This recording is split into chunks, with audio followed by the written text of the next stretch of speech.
leave the love part out of it. We can drag them in. Let's keep the sex. We be having it. Or Jack. The Lulu. The Lou. The benefit. You know the benefits. What's love got to do with it?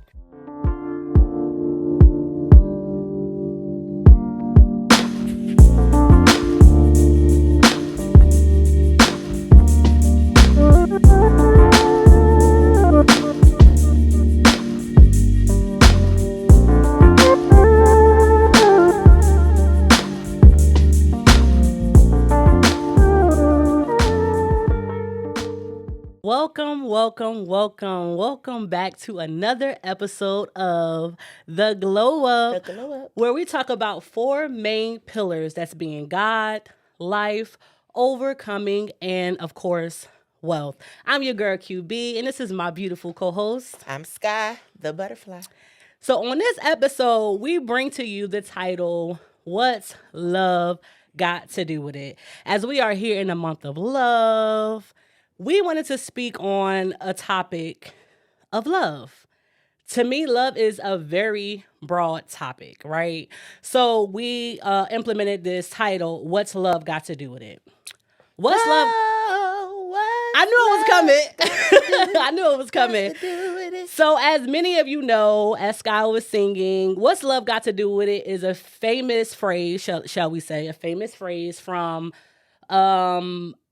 an artist. It's a song. It's a song. What's Love Got to Do with It by Tina Turner. Yes.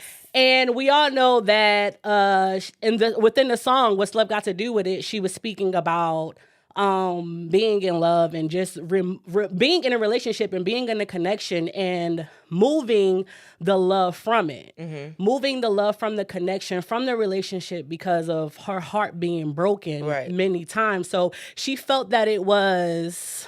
how can I say? She felt that it was beneficial for her to move the love out of the relationship and the connection in the situation, whatever she may have you, and just implement just keeping the benefits, just taking the love out because of the hurt and the pain that it feels, to love someone. I've dealt with that before. And I know what it is to want to remove love and just keep the benefits of it. It's not safe, but, love sometimes does hurt. You really want to remove love? Well, I had been in a situation where I felt like I'm going to just remove love. Let me just keep the benefits. And let's just be frank. Let me keep what kind of benefits? The benefits. The benefits. You know the benefits. No, let's keep the intimacy, right? Let's keep the sex. Let's just put it out there. And let's just remain friends. And let's leave the love part out of it, because in the past, in the history, it caused too much pain, too much heartbreak. So I could kind of relate where she was saying, well, then I could, not now. But then I can relate to what she was saying, like, what's love got to do with it? Like, why can't we just do this thing without the sake of saying that, right, we're in love? So it kind of brought me to a point where I was asking myself, well, what is love? What is love? Some may say love is patient. Love is kind. What you was singing in the car today? Love is a word. A word that comes. Right, a word that come and go. But for me, now, being honest, love to me is an act or an expression, to show someone how much you value them. And to me, love is very important in any situation, in any friendship, or anything. What is love to you? Well, I think love has tiers. I think love is like a mansion with different rooms and different things happen in different rooms, and different rooms have different purposes. Yeah. So I can have love for my mom, which may look a lot different than I have love for my boo. Yeah. Which may look a lot different than I have love for pound cake. Which may look a lot different than love for, like, I love this song. Yeah. It's you using that one word, and it looks different for each of those Yeah. specific categories or persons, places, or things. Mm-hmm. So I do think, there are different types of love. For sure I do. Mm-hmm. Now, you mentioned a word, and you were like, you just said you had gotten to the point where it's like, let's just keep the benefits. Let's keep the intimacy Mm-hmm. and not the love. Mm-hmm. Whereas, do you feel like you can have true intimacy without love? No, it's impossible. And I think there are a lot of, this is where we mess up, especially us as women, especially us females. Like, we be having it all jacked The up. Lulu. The Lulu. My goddaughter tells me this all the time. She's like, Sky, you're delusional. But we have it all mixed up. Yeah. Like, intimacy, I heard there was and maybe someone else said it, but shout out to Minister Margaret Kimball from my former church. She preached this sermon that I will never forget. And when she was preaching, she said, intimacy is really into me see. Oh, wow. When you can see into me. Mm-hmm. And without love, you ain't really It's seeing impossible. me. Yeah. You're not really seeing me. And I think sometimes we find ourselves in relationships where we don't feel seen. Mm-hmm. And it's like, you don't feel love when you don't feel seen, right? So I do think that, we have to shift our thinking to even believe the lie that you can have true intimacy with someone where there isn't real true love. Yeah. The benefits might be banging. Mm-hmm. You feel me? Yeah. I feel you. I feel you. You might have some really good benefits. Yeah. And it may feel like intimate moments, but it is much like a hologram. Right. You're grabbing it. It's nothing there. That is so good. There's no substance to it. It's not real. It's not real intimacy. And so I do think as we pursue pure love, I don't even know if we ever really experienced real intimacy. Like have you? Me, as of yet, no. As of yet, no. So do you think you've ever experienced, like, when you look back on it? Because I know we all thought, let me tell you, shout out to Mark Jackson. Mark Jackson, I don't know if he ever will see this. Mark Jackson was in my elementary school, and I went to a private school, elementary school, and it was my church's school.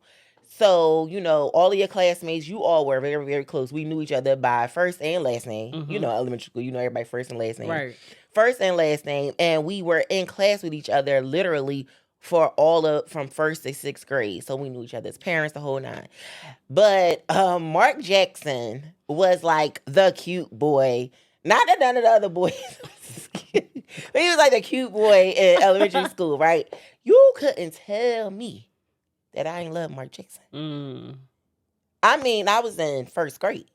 And I mean, love, okay? That baby love, that puppy love. But it was when I look back on it, because people used to say, oh, you're too young. You're too young to know what love is. I feel like it was the purest form. Yeah. Like that, it was the purest form, because as we become adults and, you start experiencing life, and you are bombarded with the romanticized fairy tales of what love looks like, and being in love and all these other things. And all that stuff, you don't even, it's not always factual, right? Yeah. But it was so, and I felt that was so, and now, because my mom, y'all know, Mama skip this part. Y'all have gotten to know my mom through this, right?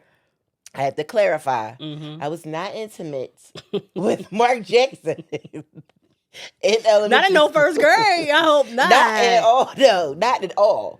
But I'm just saying, like, it was still just like that love that it was just so pure. It was so godly. Yeah. It was nothing. It was nothing. What's the word I'm looking for? It was just pure. You know what I'm saying? It wasn't forced. Like, it wasn't nothing. It was forced. It wasn't anything perverse. That's the word I was looking for. There was nothing perverse about it. It was just it was pure. And But as I aged and as I grew and got it and Yeah. just exposed to other things, I lost sight of what love really was or what love really is. Thank God for God. Thank Right? God for Thank God God. for God. So you also mentioned this. You said you kept mentioning love and hurt in the same sentence. So do you, because people say this, love hurts. Do you agree with that? I don't. I think it's our perception of what love is that hurts us.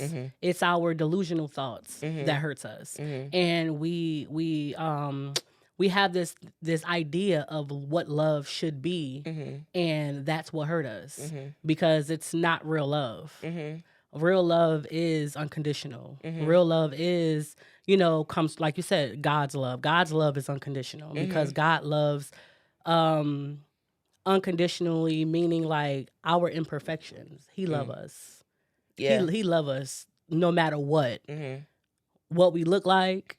He love us. Right. How much weight I gained. He love me. Like, he just love us through it all. Like our mishaps, our mess ups. He love us. And the question that you asked earlier, like, I haven't found any love like that. Will I ever? I think I will through my husband, because my husband, whom seek me, will know God and will have that connection with God. So you've never, because so going back to love isn't just always about a romantic relationship. So not even in any friendships or in any family, you've never experienced in friendship. So is this a one-sided thing, or I mean yeah, what am I, chopped liver? Oh boy, yes, I have experienced it through like friendship, but as far as like love, no, like no, but see that, and I think right there, I think right there is where there might be a small crack in the foundation, not in yours, but just in the way that everybody, the way that we perceive. I think that they're, because we put more value on romantic love than on love from a friend, love from a brother, love from a parent. And it's like, that's love. That's love. I haven't had that. I mean, yeah, I know my mama love me. I know my sister love me. But I haven't had. We feel like it's automatic. Like you just said, I know my mother loved me. But so is that like, automatic? I mean, because I didn't know my dad loved me. I mean, it should. I mean, whether it's not automatic, I feel like it should be. It should be automatic love. Not saying that, but and should is a heavy word. That is that that a lot of us don't live up to in various areas. We don't do what we should do. We don't think the way we should think. We don't act the way we should act. So yeah, you're right in that. I think the general consensus would be that a parent should just automatically feel this unconditional love for their child. But me being a former social worker, I know that's not always the case. There are lots of children who have been robbed of the experience of having unconditional love from a parent.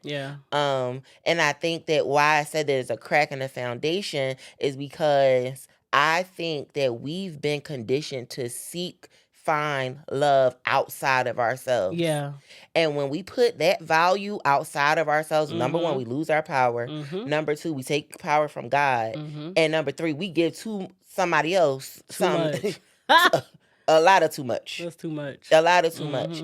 And so I love hurting. I think what it is that I think the person or the place or the thing that you love can hurt. See, you are not loved. And let me tell y'all, this is confirmation for me. This is confirmation for me because I am actively exercising, changing the way I perceive a certain person that was in my life because I gave them the title love. Am I lying? Nah, you're telling the truth. I literally called this person love. And when this person hurt me, then I could say love hurts. Yeah.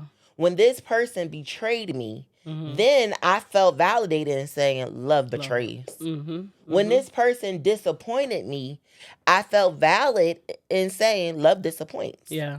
But in all actuality, that wasn't love doing that. That was that The person Yeah. doing it. Yeah. And I think we put unrealistic expectations on people Mm-hmm. to give us and to be for us some things that they were never supposed to be, and some things they're incapable of giving. Yeah. At the end of the day.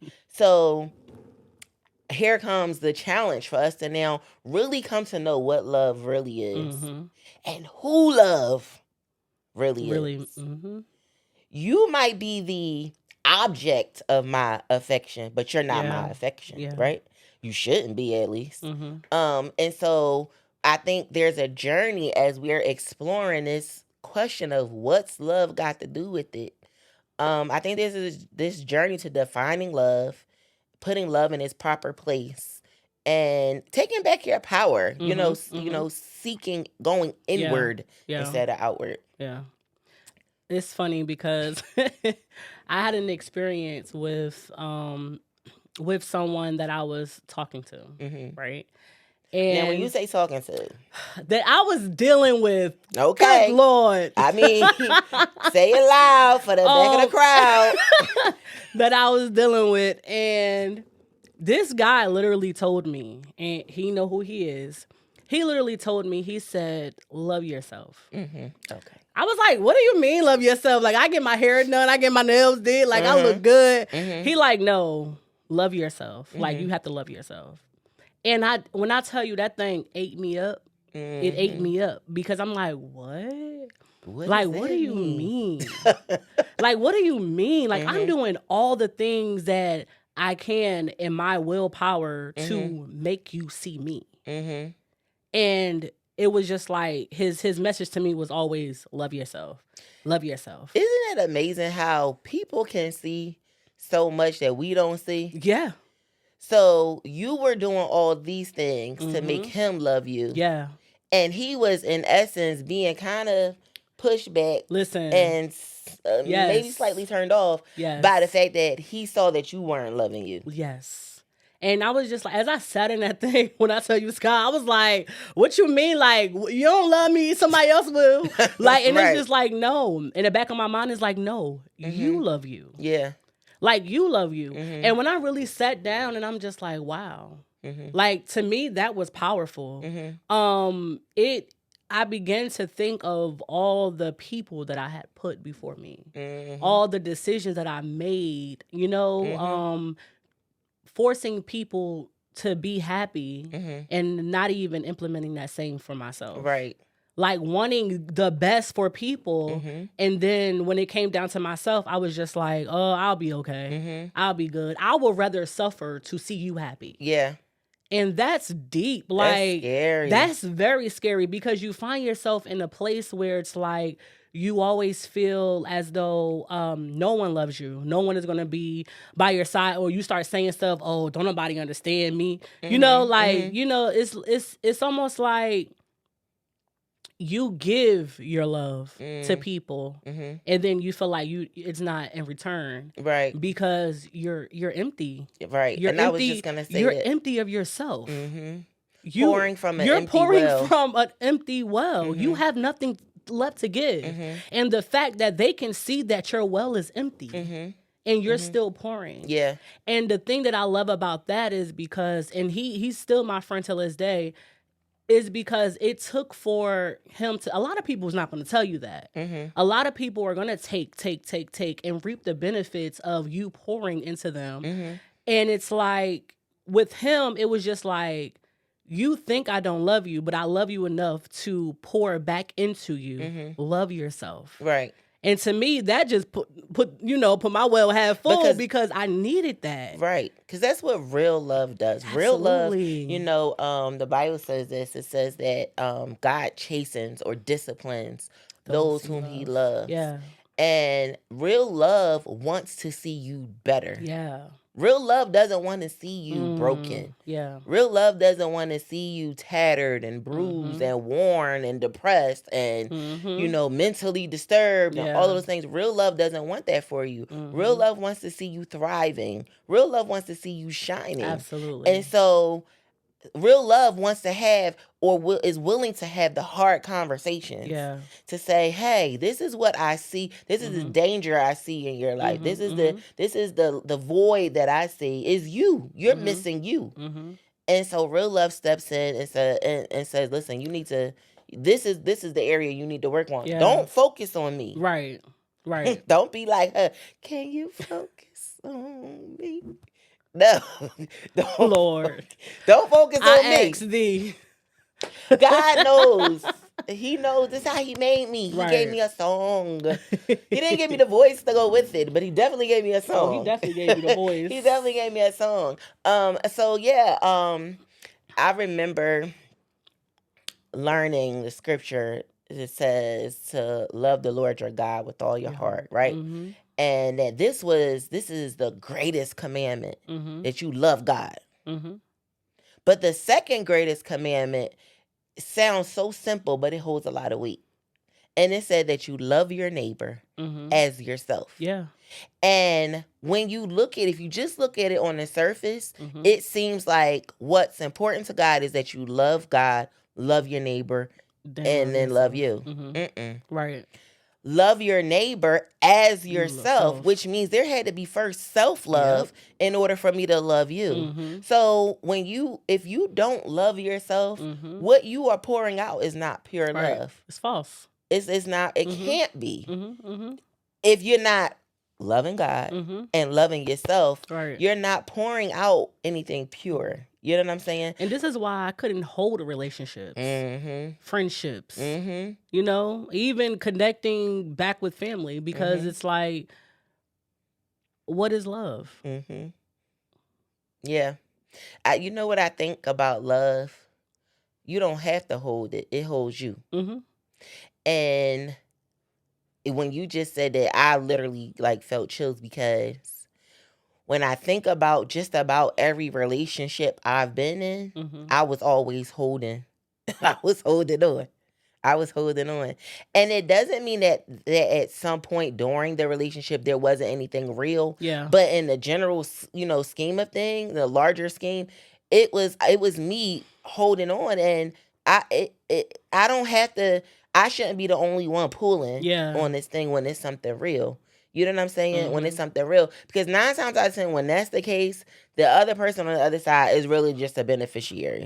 They really just hey, listen, I'm taking it as it comes. Yeah. Oh, she want to keep buying me gifts. She want to keep celebrating me. My birthday. She want to keep I take it. And I've been on both spectrums. Yeah. What you mean? I've been that person that gave all my love, and I've been that person that take. Oh yeah. But that makes sense if your testimony is you weren't one that loved yourself. Wow. Yeah. That's deep. I don't know. Okay, have I ever been a taker? I don't think I've ever been in a position of being a taker. I know I've been selfish. Yeah. I don't know if that's synonymous, if that's the same thing. But in friendships, I know I've been selfish. Like me and my best friend, she definitely sat me down. And this is how I know she loves me. Yeah. You know what I'm saying? That's love. That's love. She sat me down. It was a hard conversation. She's good with having hard conversations. She don't mind. She's tough as nails. But she sat me down and, let me know how she felt and what she saw. And I'm like, wow. But this is how I know it was love, because I'm a better person now. Yeah. I'm not perfect. Right. I still might have that only child rises up in me every now and again. But I'm more conscious of it because of that act of love. You know what I'm saying? She could have just been like, you know what, forget her. Right. I know she wanted to. I know you wanted to. But you can't get rid of me. But, she could have just been like, forget her, this is that and the other. And she could have just sat in her feelings, but she pushed past even that. And that's real love. You know what I'm saying? Absolutely. That's real love. So the question was, do you think love hurts? Okay. Here's another statement I hear a lot of times about love. Mm-hmm. Love is blind. Do you agree or disagree? Is That love is- the Ray Charles of our lives? I mean, that is a great question because in some instances it can be. Mm-hmm. Because sometimes we get so caught up with the false love that when real love come, we don't see it. Mm-hmm. Or love is blind can be you don't see your own, your own love.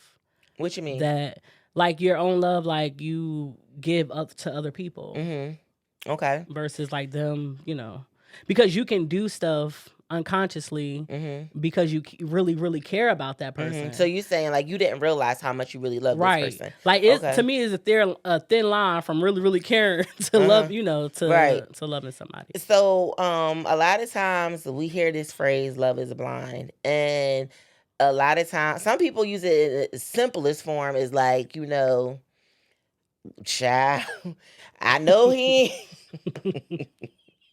I know his ceiling missing. I know. Not the ceiling. I know one of his eyes don't agree with the other and they go their separate ways. But girl, he look fine as wine to me because I love him.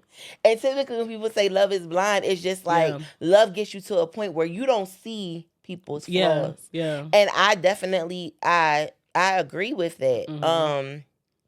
But and I think it can be to a fault sometimes. Mm-hmm. This is why we had to love God first, because we had to keep God in the forefront of even our vision, right? Yes. Because sometimes we love someone so much or something so much that we look past everything, including the red flags. Yeah. Right? Yeah. So it's one thing, I know she thicker in the waist than I like, all those things, but she a good girl.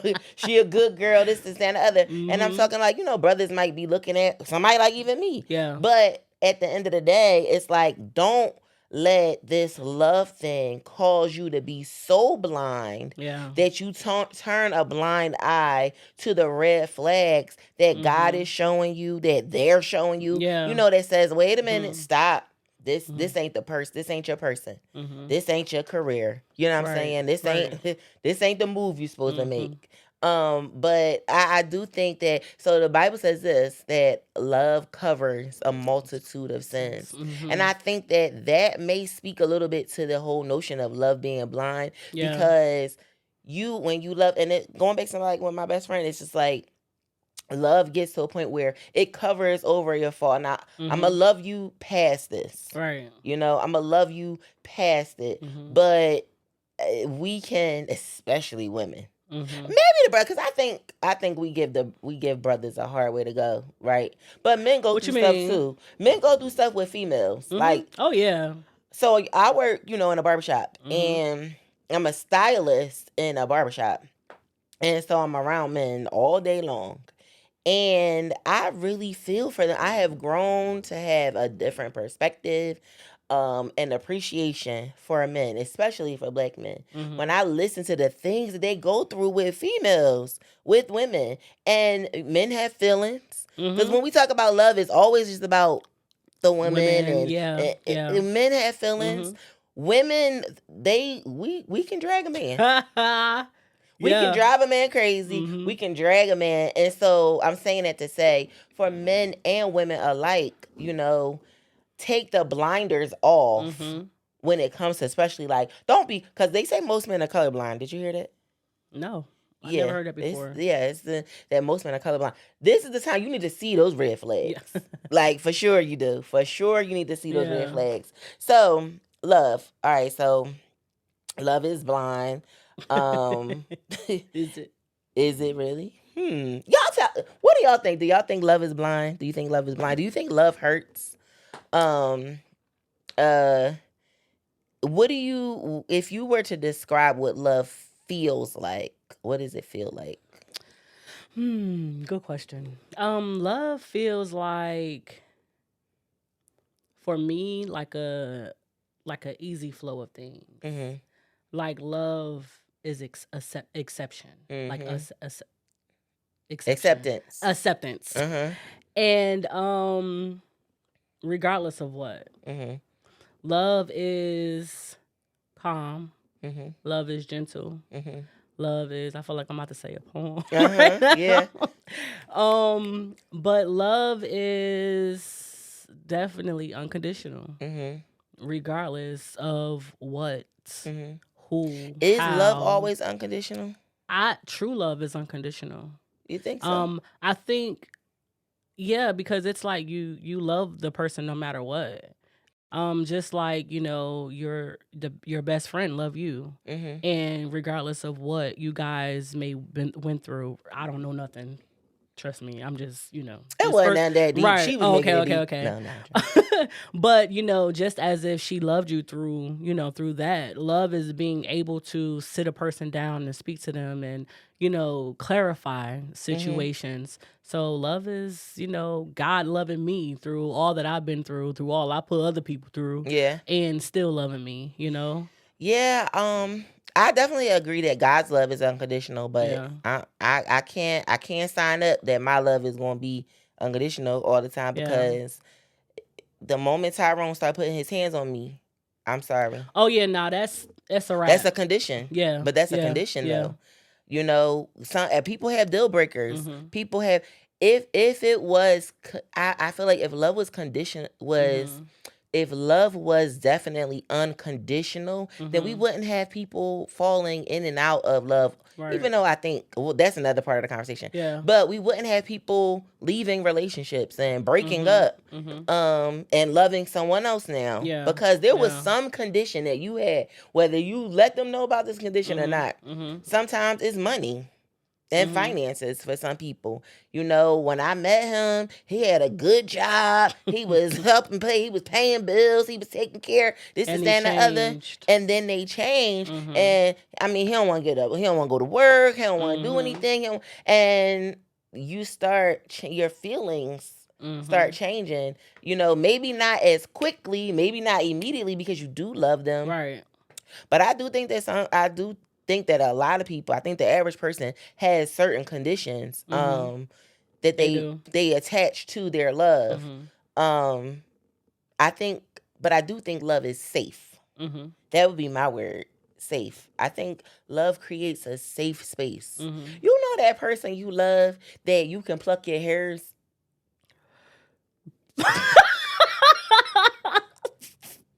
Because if you love me, baby, I'm getting me some tweezers and I'm still cute. And is. Bun moving and is. So is that the same as like... Love creates a safe space, right? Yeah. Like where it's like, you know, whatever it may be, you know, I can share I can be intimate with this person, because intimacy is beyond a sexual interaction. I can be intimate with this person. I can let them know about me, you know, being molested. I can let them know about me being raped. I can let them know about me going to prison. I can let them know, and I'm just speaking hypothetically, right? I can let them know this. I was about to say, Scott, you been in prison? Well, you know, I was on D block. Girl. I got a PPP. No. It was called a PP number. Not the PPP loan. That loan isn't. I sure wish I had gotten one of them loans. But anyway. Yeah. So love to me is it's a safe place. Yeah. It's a safe space. And I think that's why we get so hurt by people we love. Because we let down our guard around them. Because we felt safe. They created a space where we felt safe. Yeah. And now you hurt, you know what I mean? You betrayed me. You hurt me. I trusted you. I trusted you with my secrets. I trusted you with my heart. I trusted you, and you betrayed me. And then, so now I have to let maturity stand up and say, but this isn't, love didn't hurt me, that person did. Yeah. And so I can still have faith in real love. I can still have a heart that receives real love from other people, from other experiences, it happens for people at church all the time. Yes. All the time. A lot of people to this day profess to love God. I'll say it that way. They profess to love God, and profess to be a follower of Christ. Because God is people, so profess to be a follower of Christ, but they're out of church, out of fellowship. Yeah. And it's because they then say they use this representation and what this person did from a pulpit, or this person did behind of a desk, or this person did in the church. Now I'm going to now associate what they did with the love of Christ. And now I punish or I shun God because I'm using those two things synonymously. That because they did it to me, God, you did it to me. Yeah. And it's not the same thing. And it's the same as far as the people who profess and that are in the church, who don't exemplify that love that God showed us to people that are new, that come into the church. They feel like, okay, where is the love? Where is She wanted to sing again, y'all. Where is the love? But they're looking for, the love of God. Yeah. But there's some people that are in church that serve, and that are in forefront in serving, and they lack love. So it's the same thing. Right. And see, that goes to, you ever hear the phrase, hurt people hurt people? Yeah. And this is why we really need to take a head first dive into God's love daily. Absolutely. Daily, and allow God to heal us, because that's going to come out. Remember that well you said you were pouring from? Yeah.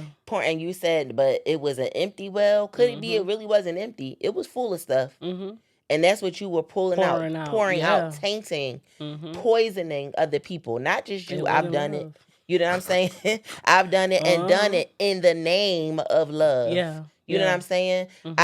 Going back to you open with what's love got to do with Tina Turner. Remember the movie? Okay, Angela Bassett did her thing, right? She did. Lawrence Fishburne too. Yeah. Right. But that was still one. got. He's five.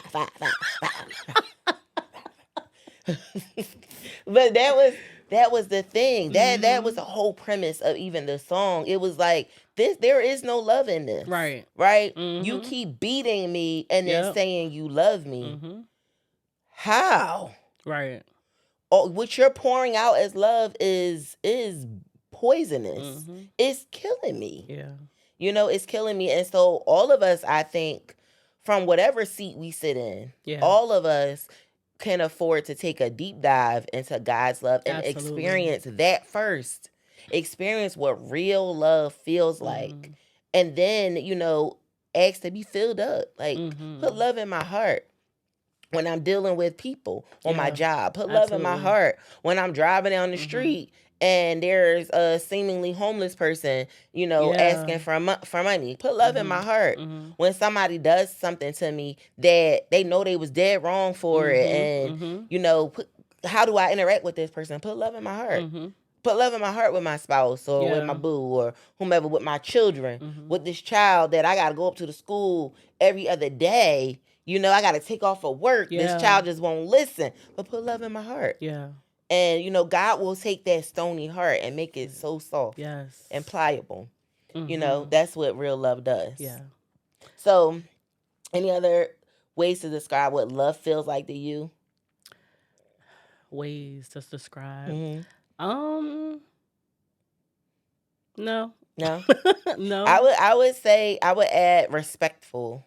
Oh, yeah, that's good. Love is respectful. Don't tell me you love me and you disrespect me. First of all, you trying me. Yeah. First of all, you trying me. Don't say you so disrespectful. Yeah. You can't really love me. Yeah. You can't. Right. Not being that disrespectful. Yeah. Nah. Love is respectful. Love is safe. Love is consistent. Consistent. That's a good word. Love is consistent. That is a good word. And and that's where love is consistent. And the thing about consistency, here's this.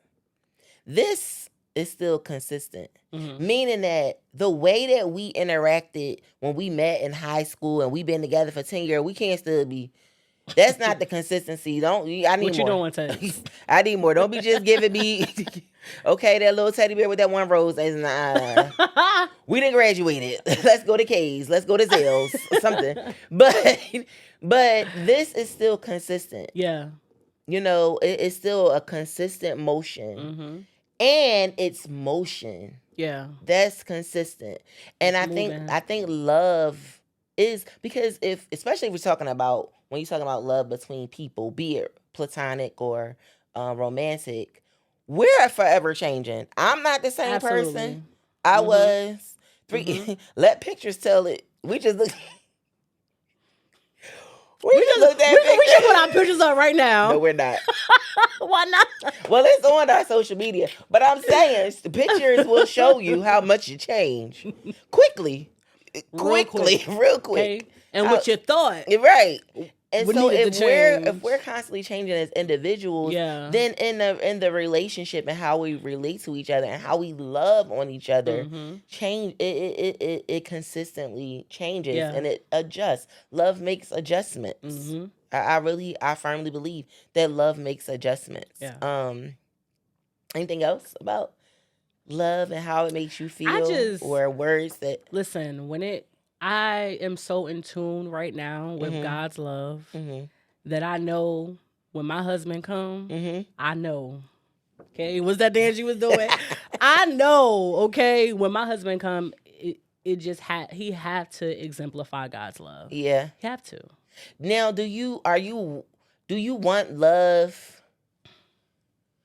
So okay, based on your comment, I assume that you're ready to be married. I am. Okay. Well, then there's that. Because some people, they're not looking for a husband, but they still want love. Yeah. And I do think that you can experience love and it not be marital. Yeah. Now, biblically, we got to say it, right? Yeah. That it can't come with the benefits. Right. Right. So you might want to get married. It's better to marry than to marry. Yes. It's better to marry. It's better to marry. But not everybody, some people are just in the phase of their life where, I just want companionship. Or they just want to date. They just want to get to know. And, right. I've been through that. Yeah, and that'll be a good topic. We're going to talk about the dinosaur of dating. Because dating does not always involve love. Right. That's another thing. Especially females. That's going to be a good one. The first time we go out on a date, we already imagine what our last name going to look like. Do you remember? I know you did it. Did you used to meet somebody or be dating somebody and you used to write your first name and their last name to see? Yeah. With hearts and everything. This is what females do. We meet y'all, we trying to figure out. Hey, Mr. Ogilvy. Right. And I think that we have devalued love. Yeah. We put the title of love on everything. And I think it's because sometimes we don't really know how to articulate how we feel. Yeah. And I feel something so strong between me and this person. And before you know, you like, I love you. Yeah. You don't even know. Man. How many times I said that? What's his name? T-Bone? No, what's his real name? I don't know. Hey, call him T-Bone. That's all you know, and you love him. Mm-hmm. That's all you know. Where he come from? Where his parents do he work? Do he work? Do he have health insurance? Do we? Like what? And whether or not those things may be on your list or not, still, don't you want to know? Right. You don't know where he lives. You don't know none of that. But you love him for real. And you don't even love you. You don't even know you. That part. You don't even know you. And so I had the privilege of God gave me a movement a couple of years ago called Fly, Fly. Yes. And it just simply means fearlessly loving yourself. And it's a platform that I really am feeling challenged by God to begin pushing again, because confirmation. I just really, God is just showing me, number one, it's when I really put my all into loving him and then putting my all into loving me. Yeah. Is when I begin to see how wrong I was about relationships that I had this way, calling them something that they were not. Yeah. And the Bible says call those things that are not as though they are. But that is very different than deception and lying, and delusion. Right? And delusion. Yeah. So you can be sick and in faith call yourself healed. Because the Bible says that healing is our portion, right? Absolutely. So because of that, I'm not lying. I'm not in delusion. I'm just speaking in faith. I'm just speaking the word. But to say this is love, and no, this is toxicity, that's a delusion. That is a deceitful act, and you're fooling nobody but yourself, right? And really causing yourself hurt and pain, because you have these unrealistic expectations, and you are holding yourself up from experiencing real love. I felt that. Yeah. You really are, because now you don't have space. You got all this yeah. All right, so I like the show Hoarders. You like Hoarders? I like Hoarders. I don't know what it is about that show. Why are we so entertained by to get to the end part to see how they was gonna get all that clutter up? Right, but it's just this person in their mind. Unfortunately, they're diseased in their mind, and they begin to crowd themselves in with things that really have no value. I mean, some of this stuff was rotten, molded, broken, and they in their delusion. And I don't want to sound insensitive, by saying, because I do understand that it is really it's a real medical condition. So I'm not being insensitive by using the term delusion. However, they have convinced themselves that something that has no value still has value. And they're surrounding their space to the point where nothing else can come in until that stuff come out. So if that be the case, naturally it happens in our life. Where we are surrounding ourselves by people, places, things, memories, experiences that no longer have any value. And we can't even get the real stuff. We can't get the good stuff. We can't get a good night's rest because we're surrounded by all of this trash. This fake love. No fake love. No fake love. No fake love. Not in 2024. Going forward. Yeah, it's time. We shifting to the real thing. Absolutely. No more. Listen, me and my cousin used to go to New York and buy knockoff bags and sell them, right? I did. I had a pair of Louis Vuitton jeans. I don't even know if they make jeans, but it's like at this phase of my life, if I can't afford it, I'm just not gonna get it. I'm not buying knockoffs anymore.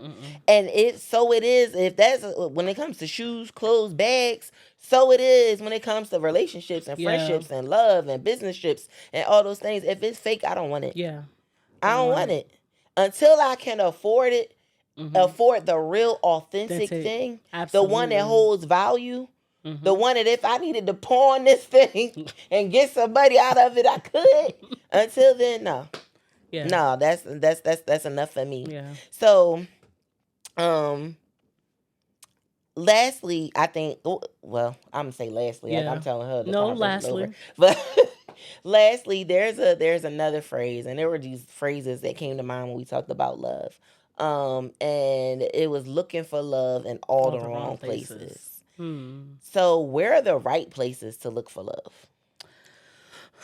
That's a good question. Because you know what? I always get a lot of my clients, oh, you found love yet? Oh, you dating? Or you doing this and you doing that? And I'm like, no. Well, do you go out? No. Work home. And it's I feel like I'm just going to be at the grocery store one day and I'm just going to drop something. And my husband going to be like, oh, you dropped this. Here, take here's this. Your avocado, here's your avocado. Will you marry me? Will you marry me? And we just gazing in each other's eyes. No, but as far as the destination or where, only God knows. I can't say church. A lot of people say, oh, go to church, you Christian. Christian mingle, go to Facebook dating. Right. Go to, what is it? Tinder. First of all, Christian mingle is a bunch of weirdos. I'm sorry. Yeah, I've been there, done that. Like, it's like, it is really no set place. There's really no set place. Yeah, I would say, what was the question? I asked the question. Where's the right place to look for love? And I would say the right place would be to stop looking. Good. because you never find love where you look for it. Yeah. You ever lose something? Mm-hmm. And it's like you can be looking for it, because I know it's supposed to be right here. This is where I This always is where set I my last keys. put it. You didn't get so what was it? But maybe like about a week or so ago, I could not find my wallet. That was last week, right? Remember I said I couldn't find my wallet. I found it in the station. Yes. Couldn't find the wallet. And I was looking for, I was looking for this. Can you check your car? Can you check your, did one of your people steal my wallet? Looking for it. The moment I stopped looking for it, and I was just going to work to make my coin, I opened my station, and guess what was there? Your wallet. My wallet. I found it when I wasn't looking for it. And I think the moment that you have now, you've invested your time and your treasure in God. Yeah. You've invested your time and your treasure in you. And you just doing you. You living out your purpose. You living your best life. That's when. I think that's when it's boom, it finds you. When you weren't loving yourself. Right. When you weren't looking for it. Yeah. So, I wouldn't be being me, and I say we wouldn't be being us if we did not remind you that the greatest love of all is the love of God, the love of Christ. That is our platform. That is our belief, and I stand firmly. I'm not ashamed of it. And so, John 3:16 says, "For God so loved the world that He gave His only begotten Son, and whosoever believes on Him shall not perish but have everlasting life." If you want to live forever, there's a love that can do that for you. Yes. So I ain't gonna get too preachy with y'all, because then y'all get to scrolling. I know what you going. I know you gonna get to scrolling. Come back. But people giving out a lot of things for free. Yeah. Giving out a lot of things for free, and y'all tasting, y'all going to the food court, getting all the little piece of chicken on the toothpick and all this other stuff. You don't know what they did with that stuff. But I do tell you this love is free. Somebody else paid for it already. Yeah. So it's free. So and it's unconditional. Yeah, it's unconditional. For sure it is. For sure it is. So it's been a lovely conversation. I'm so corny. That was a good one. It's been a lovely. That was a great one. That was a good one. It's been a lovely conversation. Yeah. I hope that you guys this week, Valentine's Day is in 2 days. Yeah. And I hope that you guys experience love like never before. And that's if you don't get not one card, if you don't get not one gift, not one piece of chocolate, not one rose, please tap into the love that you have for yourself. Yes. Buy yourself some flowers. Buy yourself a gift. Prepare a nice meal for yourself. Do something good for you. Fill up your own well. But enjoy it. Enjoy the love that you, and enjoy who you are. Enjoy your own company. Yeah. Enjoy the love. And I don't say that in no corny way. Like, some that people who may be single is just like, this is a single thing to say. No, for real. And if you are in a romantic relationship, guess what? Still love on you. Yeah. You're still important. And for those people who actually may say, well, how do I know I don't love myself? When you know that you can't be around yourself for a long period of time, you don't love yourself. It was times where, and I know we're closing out, but let me just say this. Fine. It was times where I couldn't stand being by myself. I had to call this person and that person like, hey, do you want to go? Hey, do you want to do this? Hey, do you want to do that? And that's how you know when you don't love yourself. You have to be able to go to places by yourself, do things, enjoy life by yourself. And then you will be able to identify the things that you love, the things that you want, the things that you desire, the things that you no longer need. And that's real love. Right. And God, like Scott said, God will definitely show you that unconditional love and keep going. Right. And what you're doing when you do those things, what you're doing is you're getting to know yourself. Absolutely. Remember we talked about you don't just meet somebody today and be like, oh, I love you, because you don't know them. And part of why people struggle with loving themselves is because they don't know themselves. Absolutely. So there's a knowing that comes out of spending time. Yeah. There's a knowing that comes out of conversation. So get to know your own story. Get to spend time with yourself so you get to know yourself, and then you fall in love with yourself. Yeah. And we ain't get to talk about falling in love. That's a whole nother topic. That's a whole nother topic. We're going to talk about falling in love and falling out of love. Yeah. Yeah. I'm falling. All right. Okay, guys. Well, it's been a great conversation. And we will see you guys. Please, please, please make sure that you like, share, and subscribe. Yes, right now. Yes, hit that notification button. If you love us. If you love us. And if you don't love us, give us a try. Get to know us. Give us a try. Give us a try. But we will see you guys same time next week, next Tuesday, right here on YouTube. Yeah. And please remember that life begins when you glow up. Peace And love.